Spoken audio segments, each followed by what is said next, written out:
बिहार में त्रिस्तरीय पंचायती राज व्यवस्था को और अधिक मजबूत करने की दिशा में एक बड़ा और दूरगामी फैसला लिया गया है। पंचायती राज विभाग ने पंचायतों में प्रशासनिक दक्षता और योजनाओं के प्रभावी क्रियान्वयन को लेकर 8,298 निम्न वर्गीय लिपिकों यानी कि लोअर डिवीजन क्लर्क्स की बहाली की प्रक्रिया को आगे बढ़ा दिया है।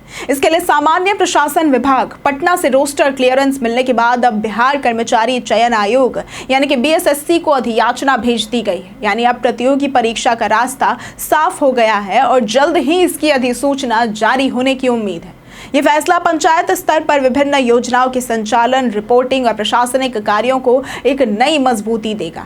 इन पदों पर बहाली होने से पंचायती योजनाओं का समुचित संचालन और अभिलेखन सुनिश्चित होगा, जिससे योजनाएं न सिर्फ जमीन पर उतरेंगी बल्कि उसका रिकॉर्ड भी पारदर्शी तरीके से रखा जा सकेगा। अब इन लिपिकों की तैनाती से पंचायत स्तर पर चलने वाली तमाम प्रमुख योजनाओं के क्रियान्वयन में उल्लेखनीय सुधार देखने को मिलेगा। इनमें शामिल है केंद्रीय वित्त आयोग एवं राज्य वित्त आयोग की योजनाएं, मुख्यमंत्री ग्रामीण गली नाली पक्कीकरण निश्चय योजना, जल जीवन हरियाली अभियान, मुख्यमंत्री ग्रामीण सोलर स्ट्रीट लाइट योजना, पंचायत सरकार भवन निर्माण योजना, सामुदायिक भवन योजना और इन सभी योजनाओं का कार्यान्वयन अब अधिक व्यवस्थित और दक्षता के साथ किया जा सकेगा। तो वहीं पंचायत सरकार भवनों और अभियंत्रण संगठन के अंतर्गत भी लिपिकों की नियुक्ति से सरकारी दस्तावेजों का रखरखाव और योजनाओं की मॉनिटरिंग बेहतर होगी। अभी सवाल उठता है कि आखिर यह नियुक्ति क्यों जरूरी थी। तो पंचायत स्तर पर लंबे समय से प्रशासनिक पद खाली पड़े थे, जिससे योजनाओं की प्रगति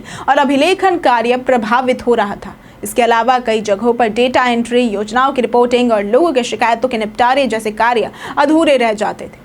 अब लिपिकों की नियुक्ति से इन सभी कार्यों में गति आएगी और पंचायतों की कार्यशैली में बदलाव दिखेगा। अब ये बहाली सिर्फ प्रशासनिक सुधार नहीं बल्कि बेरोजगार युवाओं के लिए भी सुनहरा अवसर है। 10 जून को मुख्यमंत्री की अध्यक्षता में हुई मंत्री परिषद की बैठक में ग्राम पंचायत और अभियंत्रण संगठन के कार्यालयों में 8,093 पदों के सृजन को मंजूरी दी गई थी और अब ये संख्या बढ़कर 8,298 हो गई है, जो ये दर्शाता है कि सरकार पंचायतों के सशक्तिकरण और युवाओं के रोजगार को लेकर पूरी तरह से प्रतिबद्ध है। फिलहाल विभाग ने बिहार कर्मचारी चयन आयोग को अधियाचना भेजी है और शीघ्र ही ऑफिशियल नोटिफिकेशन जारी होने की संभावना है। तब तक उम्मीदवारों को सलाह दी जाती है कि वे अपनी तैयारी तेज कर दें, क्योंकि ये भर्ती परीक्षा राज्य स्तर पर आयोजित की जाएगी और प्रतियोगिता काफी ज्यादा हो सकती है। पंचायती व्यवस्था को सक्षम और जवाबदेह बनाने की दिशा में ये बहाली बेहद अहम मानी जा रही है। इससे न सिर्फ योजनाओं का लाभ आम लोगों तक आसानी से पहुंचेगा बल्कि सरकारी कार्य संस्कृति में भी सुधार आएगा।